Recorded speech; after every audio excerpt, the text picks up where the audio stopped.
Bueno, pues muy buenas a todos.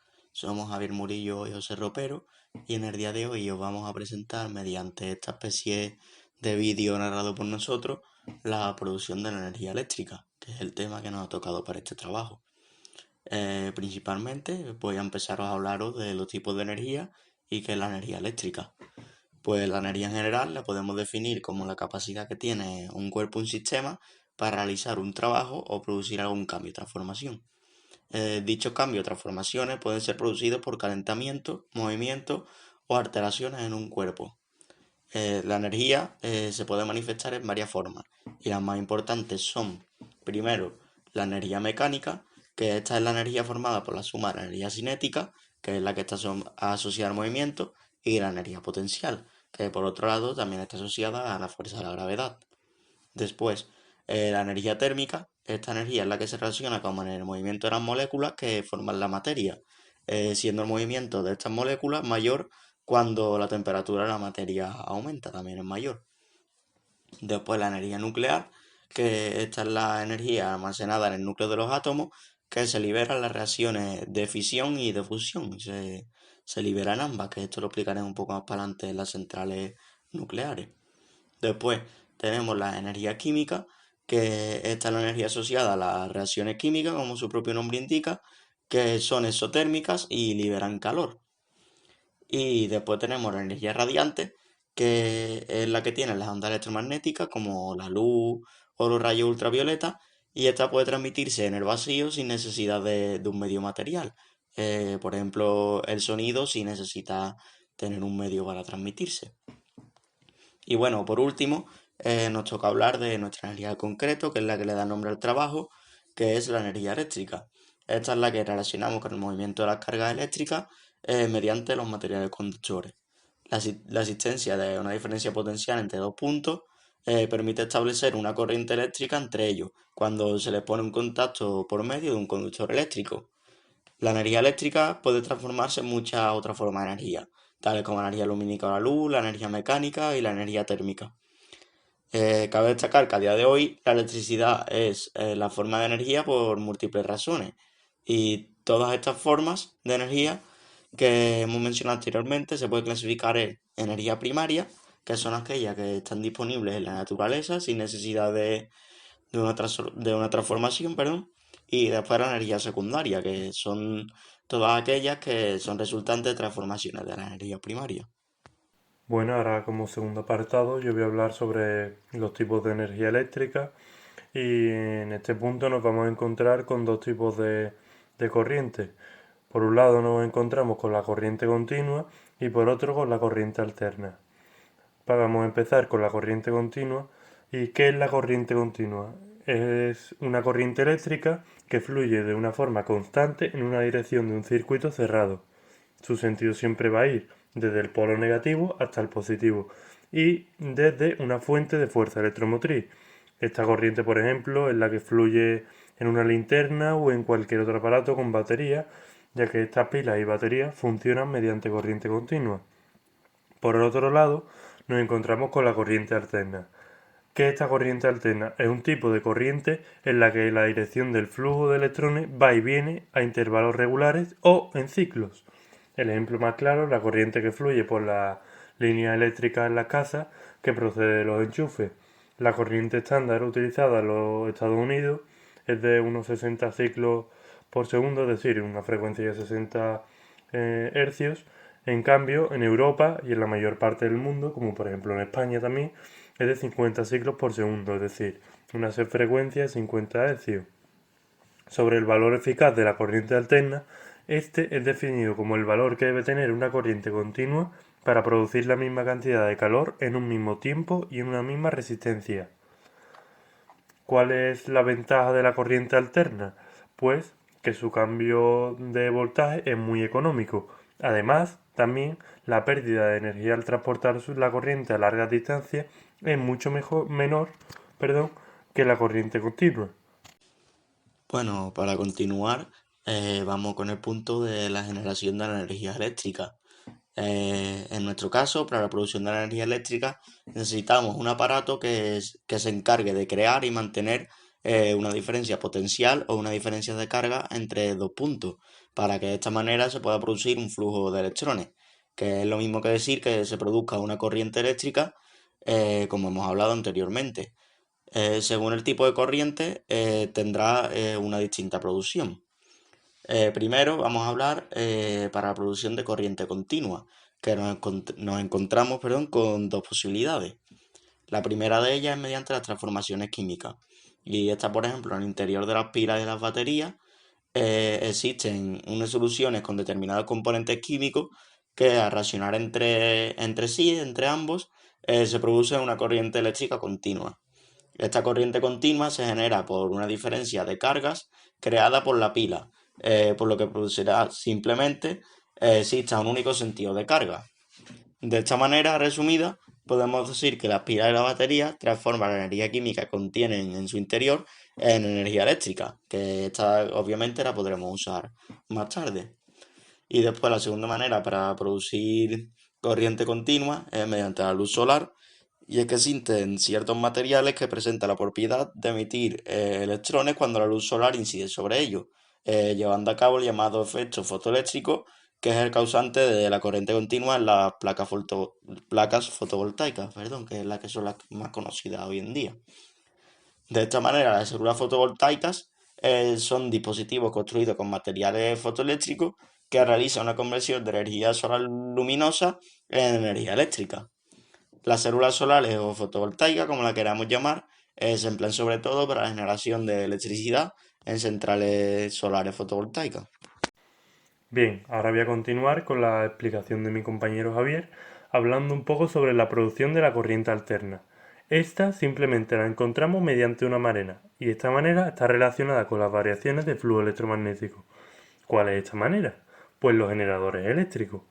En primer lugar, tenemos que saber que la inducción electromagnética es la base del funcionamiento de los generadores eléctricos más utilizados a día de hoy. ¿De qué se encargan los generadores? Pues se encargan de transformar la energía mecánica de rotación en energía eléctrica. ¿Cómo? Pues mediante giros que van a producir un flujo. Hablando y explicándolo un poco más así a los físicos, podríamos decir, cuando nos encontramos con una pila que genera un movimiento de giro, va a hallarse un flujo magnético que va a cambiar con el tiempo, por lo que se va a producir una fuerza electromotriz. También, gracias a la ley de Faraday, sabemos que mediante un flujo en función del tiempo nos encontramos con que la fuerza electromotriz que se va a producir en la pila va a ser en función de la función sinusoidal, y esta va a producir una alternancia de polaridad. Los generadores más conocidos son dos, que son la dinamo y los alternadores. En primer lugar, la dinamo. ¿Esta por qué está compuesta? Pues está compuesta por bobinas e imanes. ¿Cómo funciona? Pues muy fácil. Cuando la bobina gira a causa del campo magnético de los imanes, se induce en esta una corriente alterna, que se conduce al exterior mediante un tipo de escobillas. El ejemplo más sencillo lo encontramos con la dinamo de una bicicleta. ¿Cómo genera corriente alterna? Pues a partir del movimiento de rotación que se usa para encender los focos de la bici, debido a que la bobina de hilo de cobre va a girar a una gran velocidad entre los dos polos de un imán, es decir, el polo positivo y el negativo. Por otro lado, los alternadores son los generadores eléctricos más utilizados en la producción de energía eléctrica en las centrales eléctricas, exceptuando las centrales fotovoltaicas, que suelen usar otro tipo de generadores.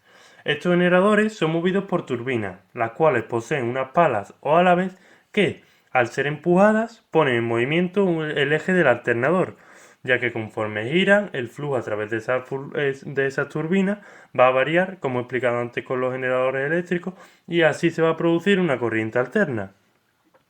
Sobre el proceso de su producción de la energía eléctrica, nos encontramos con varias fases en el proceso de abastecimiento desde la fábrica hasta nuestra casa. Nos encontramos con tres fases, por así decirlo, por separarlo de alguna manera. En primer lugar, para la obtención. Tenemos que saber que la energía eléctrica se suele obtener directamente a partir de una central eléctrica, aunque luego también vamos a ver otros tipos de centrales que usan energías renovables, de lo que voy a hablar yo luego. En esta central eléctrica, para hacer funcionar los alternadores explicados anteriormente, pues se hacen girar unas turbinas para iniciar todo el proceso. Sobre el transporte después de haber obtenido en la fábrica la energía eléctrica deseada, pues se lleva a cabo mediante líneas de alta tensión desde las centrales hasta subestaciones.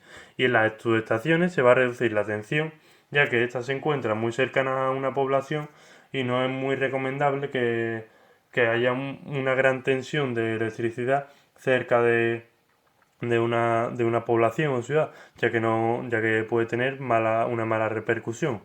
Y por último, para la distribución hasta nuestros propios hogares, donde vivimos, desde la línea de tensión de media de las subestaciones, se lleva la electricidad hasta unos transformadores. Esos transformadores están cerca de la vivienda y lo que hacen es reducir la tensión de nuevo. A partir de los transformadores, pues las líneas de distribución normalmente son subterráneas y llegan a nuestras casas y así podemos cargar nuestros propios móviles, por ejemplo. Ahora vamos con el punto 4, el cual trata sobre las centrales convencionales eléctricas. La primera de ellas son las centrales térmicas. Estas centrales son aquellas que aprovechan la energía calorífica procedente de la combustión de fuente de energía, como podría ser tanto el carbón como el petróleo o el gas, con el fin de obtener energía eléctrica. Dentro de las centrales térmicas podemos encontrar las centrales térmicas convencionales y las de ciclo combinado. Empezando por las centrales térmicas convencionales, es que en estas se realiza el siguiente ciclo. Primero la caldera realiza la combustión de la fuente de energía correspondiente, que puede ser cualquiera de la que hemos nombrado anteriormente, y la energía térmica que se genera en este proceso se encarga de calentar un circuito de agua que se transforma en vapor de agua a alta presión y temperatura. Este vapor se lleva hasta una turbina de vapor que hace que se mueva y genere un movimiento rotacional del eje que junto a un alternador hace que este genere la energía eléctrica que queríamos. Y después las centrales térmicas de ciclo combinado, en estas se utiliza como combustible el gas natural, que hace estas centrales más eficientes que las convencionales, ya que reutiliza la energía de los gases de combustión. La energía térmica del combustible se transforma en electricidad mediante dos ciclos, mediante una turbina de gas y mediante el convencional de la turbina de vapor. Ahora pasamos con las siguientes centrales, que es la central nuclear, es que las centrales nucleares son un tipo de central térmica que se diferencia de las anteriores que hemos dicho, en que la energía calorífica que mueve la turbina, en este caso no procede de la combustión del carbón, el gas o el petróleo, sino de la fisión de los átomos radiactivos. El elemento químico más usado como combustible en estos casos es el uranio. En este proceso, el núcleo del átomo de uranio es bombardeado por unos neutrones hasta que éste se rompe y origina dos átomos de la mitad de tamaño que el anterior. Este a su vez libera dos o tres neutrones que inciden sobre los átomos vecinos que vuelven a romperse y generar así una reacción en cadena. En esta reacción se libera una gran cantidad de energía calorífica que se puede aprovechar más tarde para generar electricidad. El funcionamiento de una central nuclear es parecida al de una central térmica, solo que al generarse calor en una caldera por combustión de carbón, el calor se genera en un reactor nuclear, en este caso. Y por último tenemos la central hidroeléctrica, que está seguro que la conocéis todos, al igual que las anteriores, pero esta es de las más sencillas. Y es que esta aprovecha la energía potencial y o cinética del agua de los ríos para generar energía eléctrica. Existen dos tipos de centrales hidroeléctricas, que son las de agua fluyente y las de reserva. En las centrales hidroeléctricas de agua fluyente es que estas no cuentan con una reserva de agua, estas no cuentan, perdón, con reserva de agua, por lo que turbinan el agua de la que disponen en cada momento para producir, obviamente, energía eléctrica. Y después las centrales eléctricas de reserva es que estas necesitan la construcción de un embalse donde se almacena la energía potencial, que más tarde también se encargará de producir energía eléctrica. Bien, ahora yo, tras la explicación de mi compañero Javier de las centrales convencionales eléctricas, voy a pasar a hablar sobre la importancia de la producción de la energía eléctrica, el impacto medioambiental que tiene y también voy a hablar un poco sobre el transporte y distribución de la energía eléctrica, aunque ya he comentado un poco el proceso de distribución anteriormente en el punto, en el tercer apartado de nuestro trabajo. Y bien, pues empecemos. Hoy en día La forma de energía más solicitada en el mercado es la eléctrica, y es no por casualidad, sino por diversas razones, aunque tiene algunos factores que pueden llegar a producir un gran impacto medioambiental. Sobre las razones a favor que lo hacen ser un pilar fundamental para el desarrollo del país, entre ellas destacan que su transporte y distribución es muy rápido, también que es fácil de convertir en energía mecánica y térmica con muy pocas pérdidas. Luego, también nos la encontramos con que siempre está disponible en la red. Y por último, es una energía bastante limpia debido a que ésta no produce ningún tipo de residuo ni contamina. Pero ¿cuál es el problema? Que a pesar de estas ventajas, el transporte de la energía eléctrica no tiene un buen impacto medioambiental. Esto es principalmente debido a las líneas de alta tensión que pueden afectar al medio de diversas formas. Por un lado, tiene un gran impacto estético, aparte de que tiene un impacto muy negativo sobre muchas aves. Por otro lado, también limita la explotación de los terrenos situados bajo esas líneas, que cada vez son más construidas por el crecimiento de las ciudades y zonas industriales en España. Es decir, que esto realmente tiene que tenerlo muy en cuenta, ya que nos producen muchas ventajas, pero también estas desventajas son un punto importante a tener en cuenta. Luego, aparte de estos puntos negativos, también hay que considerar que el impacto de la producción de la energía eléctrica viene marcado por materias primas, que normalmente son transformadas en las centrales hidroeléctricas mencionadas anteriormente. Hidroeléctricas, perdón, que he mencionado antes. Más concretamente, cada central tiene un impacto medioambiental perjudicial característico. Yo voy a hablar ahora un poco sobre los impactos negativos que tienen todas las centrales de las cuales ha hablado mi compañero Javier anteriormente. Para comenzar, las centrales hidroeléctricas principalmente alteran el cauce y el caudal de los ríos, lo que produce una modificación y deterioramiento del paisaje y la naturaleza. Aparte, en muchos casos, la construcción de presas, por ejemplo, exige una ocupación de tierras de cultivo y puede llevarse por delante muchas tierras fértiles, lo que puede ser un punto a tener muy en cuenta para los agrícolas. Por otro lado, las centrales térmicas causan varios efectos negativos en el medio ambiente derivados de los siguientes puntos. Por un lado, los residuos producidos por las materias primas, las cuales son combustibles fósiles. También por el tratamiento del agua, que tiene varios tipos de vertidos químicos, lo cual es un poco perjudicial para la salud. Y por la refrigeración también para condensar el vapor, lo que produce una gran contaminación térmica. Y por último, en las centrales nucleares, esta alterna el medio de una forma muy similar a las centrales térmicas, debido a que produce una gran liberación de calor a la naturaleza y residuos nucleares, es decir, volvemos a estar hablando de una contaminación térmica. De esta manera pasamos ahora con el punto 6, que trata sobre los transformadores de la tensión y la corriente eléctrica. Primero de todo, debemos saber qué es un transformador. Y es que un transformador es un dispositivo que se encarga de cambiar la tensión de la corriente alterna. Este consiste en dos bobinas arrolladas sobre el mismo núcleo de hierro, pero que a la vez están aisladas entre sí. Todo el flujo que pasa por una bobina, que se llama flujo primario, también pasa a través de la otra, que pasaría a llamarse flujo secundario. El cambio de flujo del campo magnético en el interior de estas bobinas por la corriente eléctrica se conduce casi íntegramente por el núcleo del hierro, y al ser variable, esto crea una corriente eléctrica inducida en la bobina del secundario, siendo esta llamada corriente de salida. Estos transformadores son muy importantes y útiles en el transporte de energía eléctrica actualmente, ya que estos se usan para elevar la tensión de la corriente antes de ser enviada a la red, con el fin de reducir las pérdidas durante el transporte, por el que ya conoceremos todos, llamado efecto Joule. Una vez llega al destino, la corriente, se utilizan los transformadores reductores para darle a esta electricidad unos valores más adecuados para poder salir trabajado en nuestras casas o donde haga falta. Los transformadores también son usados por la mayoría de electrodomésticos y aparatos electrónicos, ya que normalmente trabajan a tensiones de un valor inferior al que suministra la red.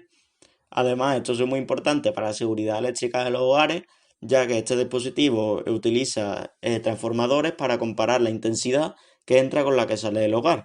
De esta manera, si la diferencia de esto es mayor de 10 miliamperios, se desconecta el circuito evitando poder sufrir lesiones. Ahora yo por último voy a hablar sobre las energías alternativas. Bien, ¿qué son las energías alternativas o energías renovables? Pues son aquellas que se obtienen a través de las fuentes naturales inagotables, ya que éstas están o por un lado en continua regeneración o en algunos casos porque producen muchísima cantidad de energía y se contiene de esta mucha cantidad de energía en la Tierra.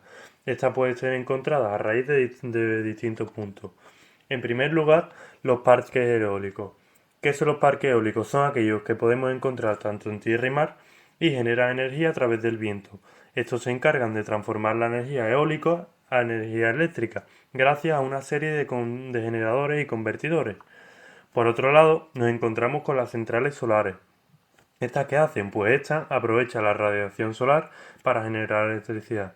Estas suelen encontrarse normalmente en el agua y gracias al sol se calienta un flujo, más bien un flujo, un fluido que produce una energía para mover un alternador, que finalmente acaba generando la energía eléctrica que estamos buscando. Otra forma de generar energía eléctrica es mediante la energía de la biomasa. ¿En qué consiste? Pues esta consiste en la descomposición de bacterias de la materia orgánica de un modo totalmente controlado. Para la transformación de la energía biomasa en electricidad se lleva a cabo un proceso mediante el cual se convierte la energía química de un gas extraído en energía como si fuera mecánica mediante un proceso de combustión. Finalmente es un generador el encargado de producir esa electricidad deseada que normalmente suele ser extraída de vertederos y de aguas residuales. Por otro lado, también nos encontramos con la energía geotérmica, que también es capaz de producir electricidad. ¿Estas qué hacen? Pues estas aprovechan el calor interno de la Tierra que se suele transmitir a través de cuerpos de roca caliente o también hay algunas zonas de aguas subterráneas a una gran temperatura de la cual obtenemos muchos beneficios. Su transformación en electricidad se lleva a cabo en centrales geotérmicas, las cuales tienen un funcionamiento similar a las termoeléctricas, pero con la variación que su materia prima es el calor interno de la Tierra. El proceso de conversión de una energía a otra se realiza gracias a una serie de turbinas y condensadores que finalmente nos abastecen con la electricidad que estamos buscando y deseamos. Por último, nos vamos a encontrar con la energía mareomotriz. Este tipo de energía aprovecha principalmente las mareas y corrientes para, a partir de una serie de alternadores y generadores, producir una energía eléctrica. Las centrales que se encargan de su producción son centrales mareomotrices y se encuentran generalmente, como su nombre indica, en mares, aunque también en océanos. Bueno, para finalizar con nuestro trabajo, os voy a contar una serie de curiosidades y los usos más comunes en el día a día de la energía eléctrica. Para empezar, voy a citaros tres curiosidades que nos han parecido a nosotros bastante interesantes y que están relacionados, como he dicho anteriormente, con el tema de nuestro trabajo, que es la energía eléctrica.